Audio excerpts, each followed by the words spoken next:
Only China and the United States have big tech. Europe, Britain, nothing, zero. We are irrelevant. I know it's very harsh to say that, but Britain and the European Union better understand that these Brexit discussions and all that stuff that has been occupying us now for the last 7 years has rendered us irrelevant without cloud capital.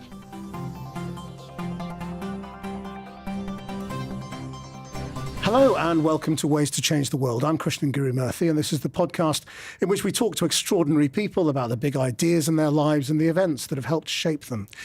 My guest this week is the Greek economist Yanis Varoufakis. He was, briefly, in 2015, the Greek finance minister during the height of the debt crisis. He has been involved in electoral politics in his own country. He has campaigned around Brexit and been very involved with the Labour Party in this country. But he recently lost his parliamentary seat himself. He is the author of many books, and his latest is called Technofeudalism: What Killed Capitalism. Thank you very much indeed for joining us. Thank you for having me.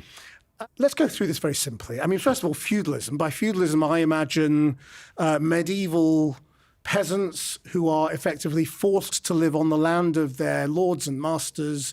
They give him a slice of their produce or their income, yes, and they are basically bound to him and have no freedom. Is that what you mean by feudalism?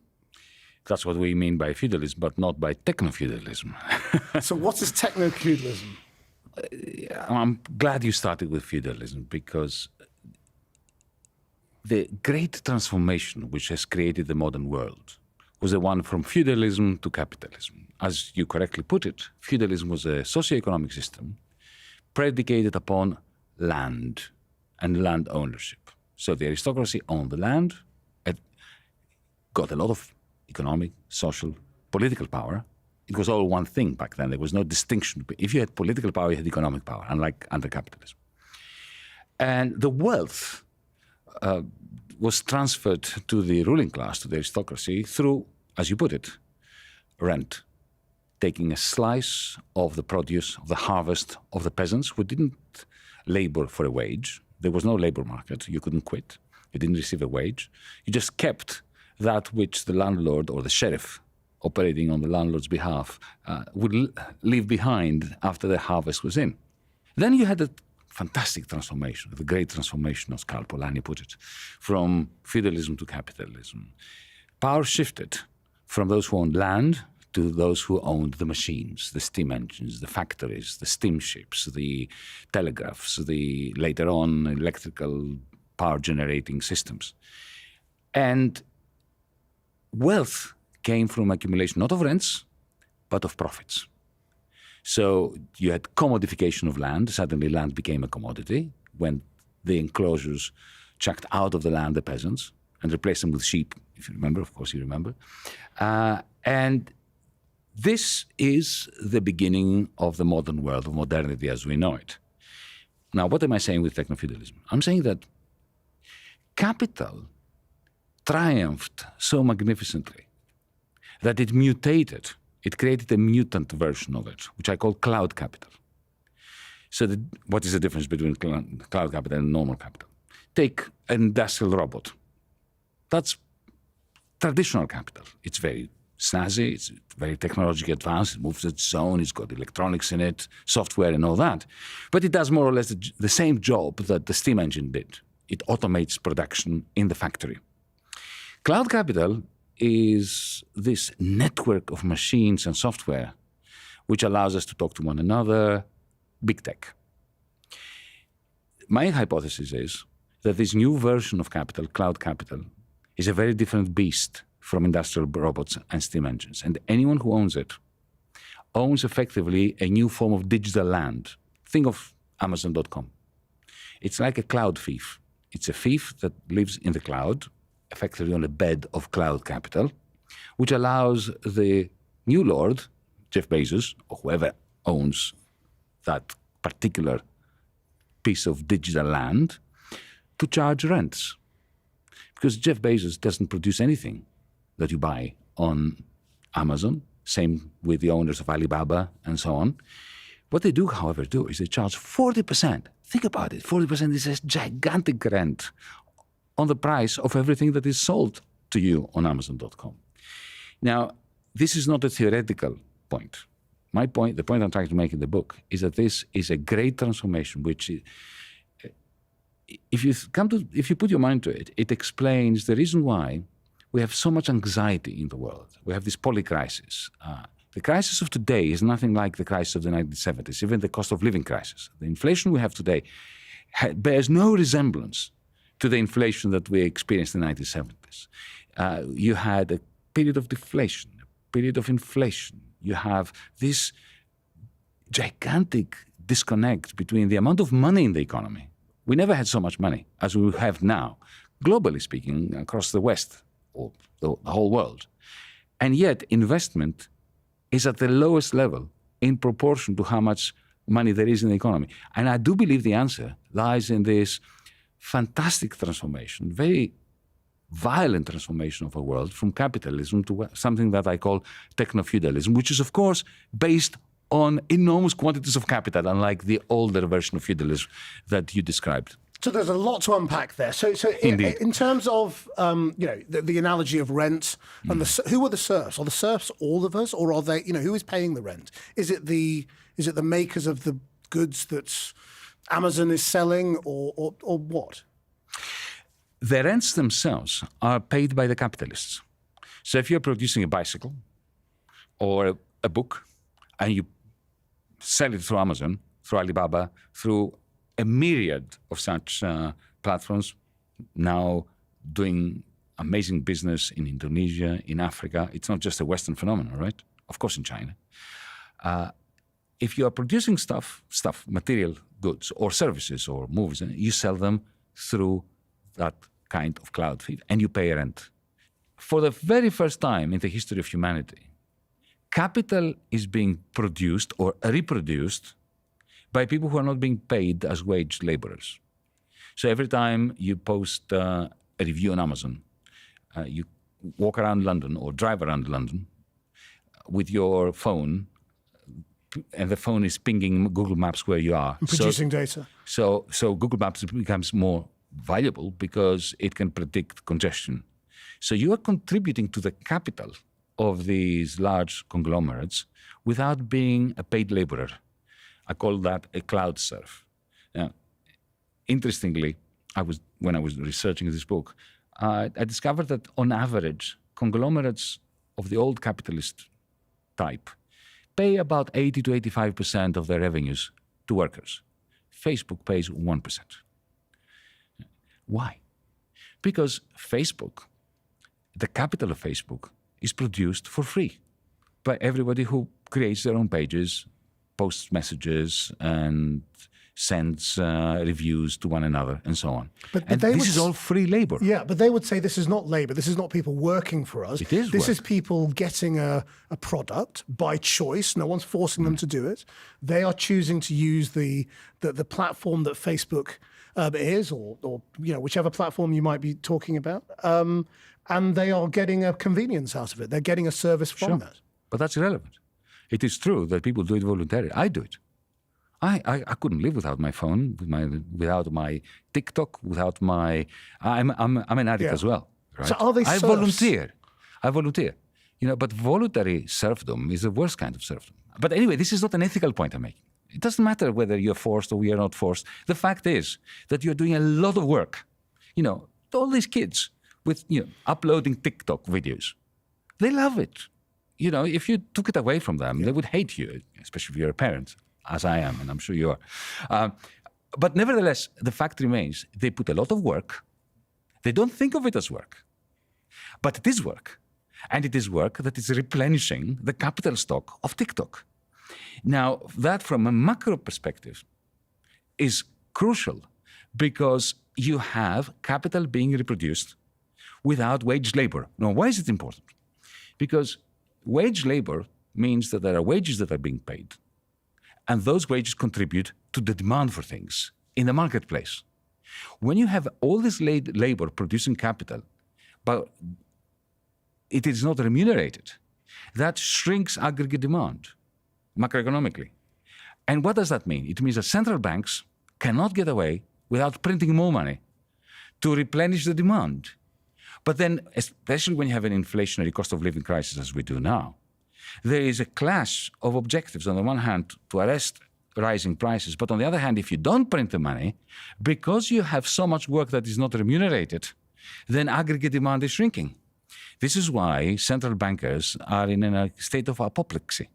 They do not know what to do. They are damned if they do, raise interest rates, and they're damned if they don't.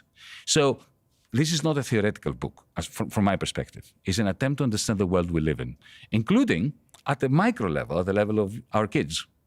My concern is also a concern that the liberals should have about the concept of the liberal individual, because if you think about it, once upon a time, there was a strict demarcation between work and play and leisure. And that's gone. And that is gone. And it is gone because if you're producing capital, even in your sleep, more or less, if you are in a society where, I've been a professor for many years before I got into politics, I noticed that young people now are constantly angst-ridden about their social media. Why? Because they know that when they apply for a job, the interviewing panel will look at their social media. So they are constantly trying to create the self which they think is going to sell in the labor market. Now, this is all happening subconsciously and voluntarily, but it means that there is no autonomy of the liberal individual anymore. It also means that we can have no social democracy. The social democratic parties are bunk. So you think in reality it is not really possible to opt out of all of this and just say, I'm not doing it? It's possible, but you have to become a neo-Luddite. You've got to switch off the phone, get an old Nokia that cannot connect to the internet. I know people who do that. But it's not an escape route for society. It may be an escape route for the individual, but it can't be an escape route for humanity. So why is this something that replaces capitalism rather than is just part of it? It depends on how you define capitalism. My definition of capitalism is a system that has two pillars. One is markets. Unlike feudalism, when we shifted from feudalism to capitalism, markets did all the work in terms of coordinating human activities. Everything is either sold through a market or purchased at a marketplace. So markets, one pillar of capitalism. The second is profits. What lubricates capitalism, what makes capitalism grow and continue and all that is profit making. If I'm right with my hypothesis in technofeudalism, both are now gone. They're sideshows. Of course there is profit. The profit motive is everywhere. Of course there are markets everywhere. But they are optional now. Jeff Bezos does not make his money out of profits. He collects rents. Isn't it the same thing? No. It's exactly the opposite. The reason why capitalism was such a major advancement or such a revolutionary change from feudalism was because of the shift from rents that were collected for no productive effort and for no entrepreneurial activity of the aristocrats to profits. Jeff Bezos is, of course, a brilliant entrepreneur in creating this digital landscape over which he has monopoly property rights, which he uses to collect the rents. So that is macroeconomically very significant because of the depressing effect on aggregate demand, which is then replaced by central bank money. And it's also hugely significant from the perspective of your question. Because if markets have been replaced by these digital fiefs, digital fiefdoms, and profits have been replaced by rents, then that's not capitalism anymore. And now, of course, you could say, oh, come on, Yanis, let's call it, platform capitalism or rentier capitalism. Would that be wrong? No, it would not be wrong. In the same way, however, that it wouldn't be wrong for Adam Smith not to refer to the new capitalist system as capitalist, but to refer to it as an industrial, profit-driven feudalism. By dropping the word feudalism in the early 19th century, intellectuals, especially in Britain at the time, helped us understand that this was a big thing. It was a great transformation. And that's what I'm trying to do. I'm trying to alert people to the fact that we have a very different world now, where the laws of society that prevailed before 2010, 2015, 2020 no longer prevail. And this is why central banks That's why governments, that's why world leaders, that's why, globalization is now in tatters. So, I mean, it's easy to understand the analogy when you look at Amazon or one of those sort of platforms. It's a bit harder, I suppose, when you start looking at X or Facebook to understand, quite the same analogy, or even, car companies. Because, ultimately, isn't a car company like Tesla or any other electric car company, a data-driven kind of car company, just a product that we buy and use? It's got a data element to its value. Uh-huh. But isn't it actually just kind of the same old thing? No. What's the difference between Tesla and Volkswagen? Volkswagen are now the mighty German company. They are shifting towards electric cars. So one might have thought that, okay, so Volkswagen has copied Tesla, it's another Tesla. It ain't. Why? Because there's no cloud capital in Germany. Volkswagen has no access to cloud capital. Why do you think Elon Musk bought Twitter and turned into X? Teslas, increasingly, like all electric cars, BYDs from China and so on, the value added, the surpluses, the profits, the money that comes out of producing these things is increasingly going to shift from fine engineering, because electric cars don't have that much engineering involved in them, right? To the cloud, to cloud capital.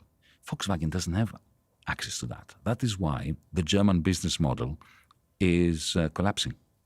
That is why the Germans themselves, the German industrialists themselves, are in a state of panic, because they know that even if they just copy Tesla completely and create a Tesla, they do not. Germany has failed. Only China and the United States have big tech.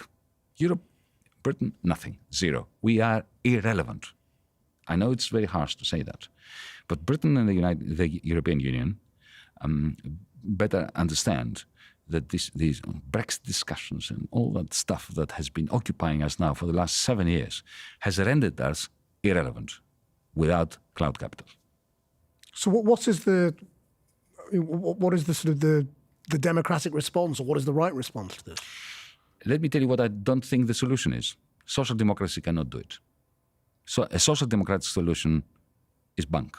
We need to socialize cloud capital. Cloud capital must be socialized. In other words, it must belong to the people who actually produce it. And Jeff Bezos is not the one who's producing it. How? Let me give you a couple of examples, because this is a very, very long conversation in itself. Imagine that we changed corporate law such that every employee gets one share the moment they are employed.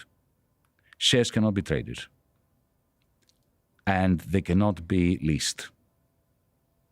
So in the same way that you have one vote during an election, political election, whether it's local government or national government or European Parliament election, you cannot trade it, you cannot lease it. Like a student card when you enter university. You get it courtesy of being a worker, an employee. So the value doesn't go up or down because it can't be traded? It can't be traded, but it gives you a vote. And you can vote on any number of it, like you are a member, an equal member of the shareholders' communion. Imagine how that would change the world. A real overnight. shareholder democracy. It's a real shareholder. Right. Exactly. So democracy is extended to the corporation. It doesn't mean that the state has taken over the companies. It's a completely market-based system still, except you drop two markets. The two really problematic markets under capitalism and now technofeudalism. The share market, because you can't buy and sell shares, so it goes. You don't even need to buy it. It simply shrivels and dies. And secondly, the labor market. Because suddenly there's no difference between being a worker and being an owner. So there's no difference between profit and wages. So I worked for a company like that in Washington State in the United States 10 years ago. It was fascinating to watch it work. A very successful company comprising 350 employees with $1.2 billion turnover a year. So it's not this. I'm not talking about some kind of Robert Owen commune in the 19th century Victorian era. Well, I mean, suppose let's sort of jump all the steps that it would require to get you there, whether it was a revolution or whatever it might be that might get you there. Do you honestly think that most people would want to take those sorts of decisions around the companies that they work for. Yes, absolutely. People love to feel that they have the right. Because most business decisions are quite complex. You know, they're not Sure. sort of... But you see, that's why that experience of mine, that company, was important, because it wasn't compulsory to participate in every vote. I mean, it would have been very inefficient if everybody voted on everything. Because, you know, there are some things you don't know much about and some other things you don't care about. So why should you vote on those? But the way we were doing it was that, you know, you had the right to vote. There was a social contract, an implicit convention, a kind, you know, of ethical standard amongst us, that you would only vote for things that you put some work into becoming informed about. You had permanent access to intranet meetings when, for instance, you know, I wanted to employ a graphic designer. So in the context of this horizontal decision-making, I put out a message to colleagues and said, you know, who thinks we should employ another graphic designer, an extra one, and who wants to form a search committee with me? And 3 or 4 people did.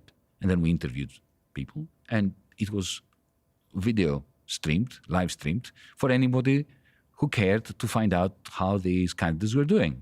And the idea was that at the end of the day, when those interviews were finished, those who actually, you know, participated in the process, even simply by watching the interviews, would vote, and the rest would abstain if they hadn't had the opportunity to form an opinion. It actually worked really very nicely, and that way, you know, people feel motivated to participate where they think they can help, and it is a far better management system than the top-down thing. I mean, let's talk about your own experience of politics and elected politics. I mean, we should really start at 2015 briefly. I mean, you know, in terms of sort of, you suddenly have this huge amount of power in a sort of a crisis government, seemingly. No, I was the most powerless politician in the history of Europe.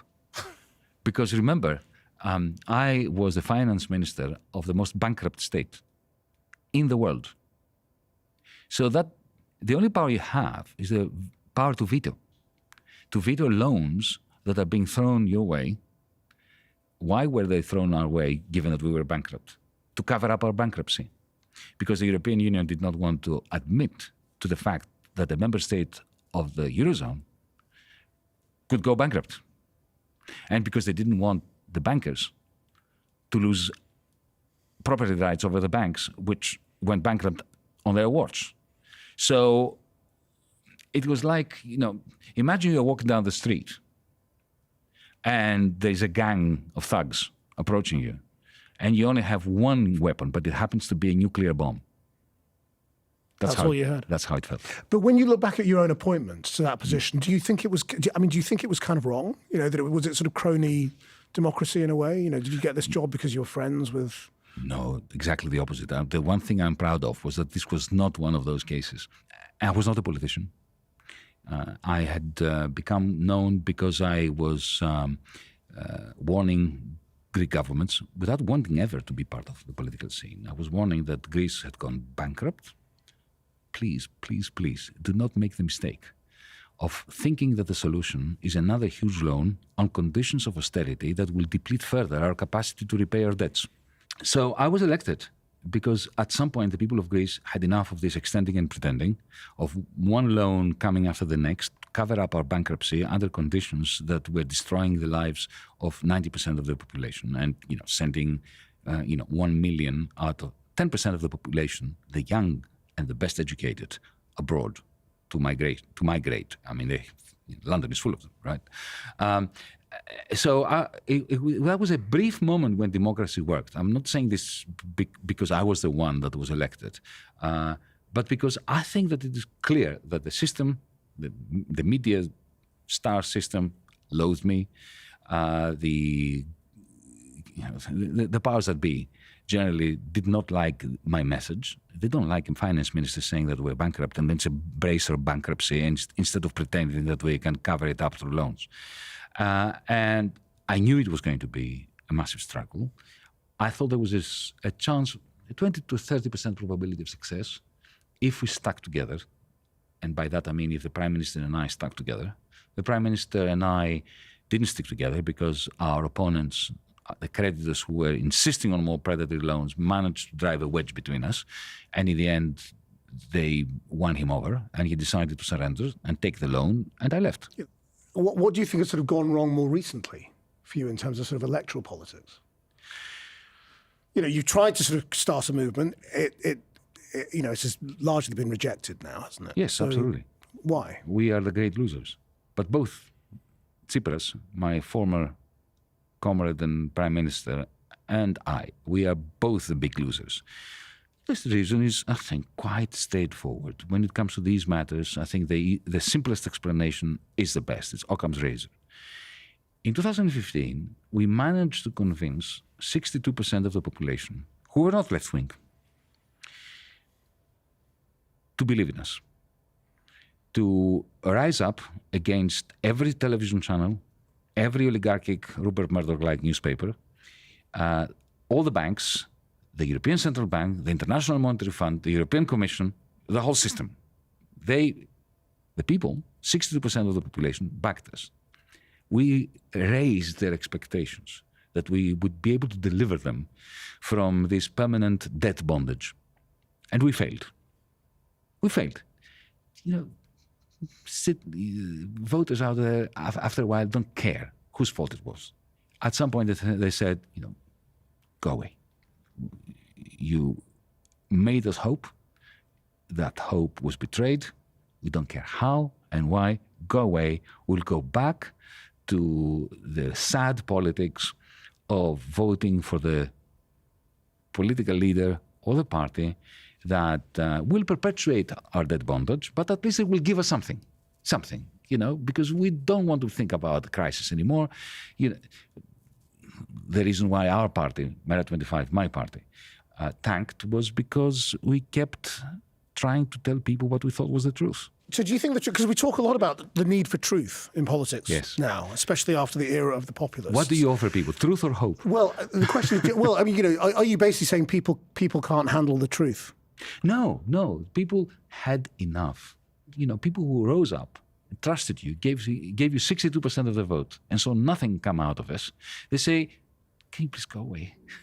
We know what the truth is. They don't want lies. They just don't want to hear from you, especially after you've been spat out by the system, to keep telling them things which they know to be true, which are painful, but which do not lead to the answer, so what do we do tomorrow? Yeah. Do you think that's why Labour doesn't talk about going back into the European Union? My view of this Labour Party is rather dim and grim. Keir Starmer has zero credibility with anyone.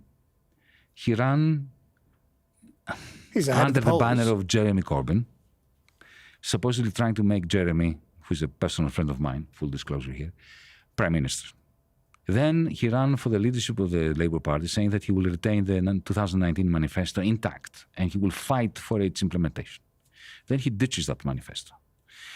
He promises that he's not going to revisit Brexit. Now he talks about, effectively, the Norway solution, bringing Britain back to the single market. By the way, I campaigned... Actually, no, he says that's not an option. He says that's not even... There's no case for it. He says, but at the same time, he says that he's going to maintain the alignment with the single market. Why would you ever do that unless you want to rejoin the single market? So he has absolutely zero credibility. But right now, I mean, Keir Starmer's way ahead in the polls. It does look like he's going to be the next prime minister as things stand. And that may be because of your previous answer, which is that people may just be sick of this government. They've had enough. They didn't deliver in their terms. Yeah. So you get rid of them and you try something else. So does it really matter whether you find him trustworthy or credible or whatever? He's probably going to be in power, isn't he? Of course it doesn't matter what I think. But, that analysis, does that analysis matter? No, but you see, it doesn't matter whether he becomes prime minister or not, because he's going, I was... He's not going to have power anyway, is what he's you're not saying. going to have power. He doesn't have a spine either. So Sunak is spineless.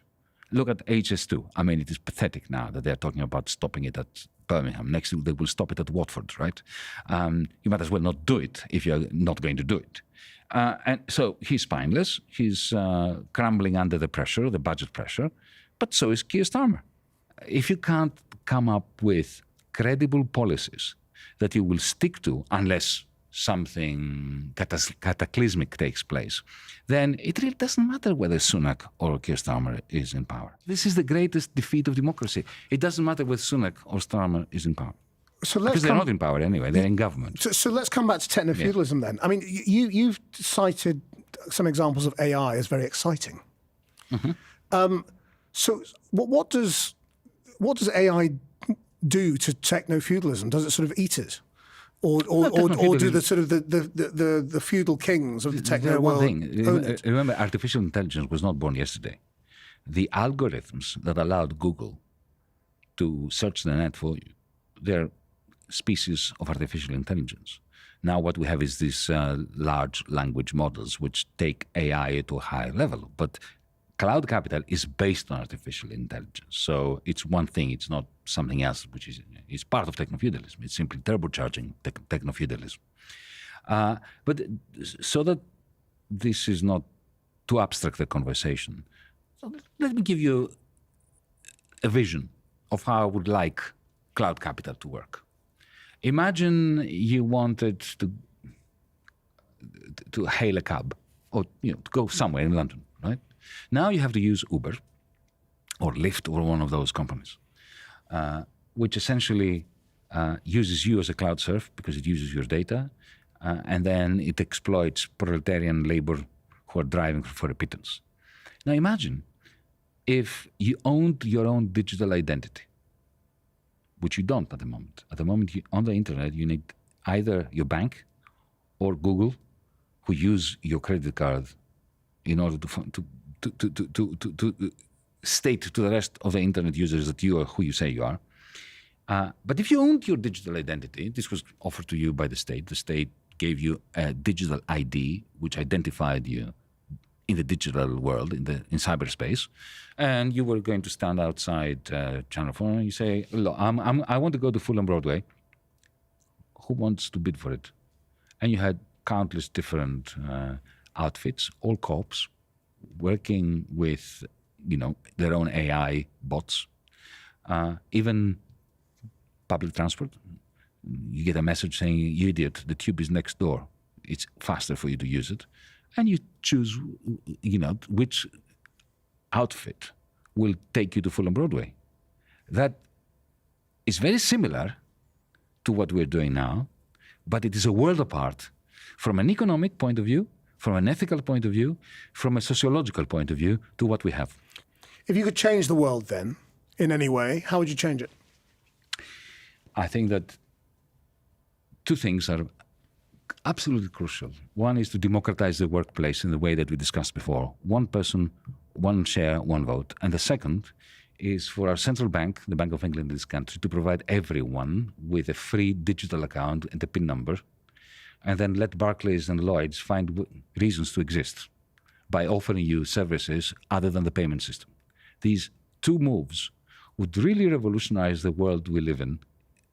They sound like relatively small moves, but the world we live in would not look the same if they were made. Yanis Varoufakis, thank you very much indeed for your time. Well, thank you.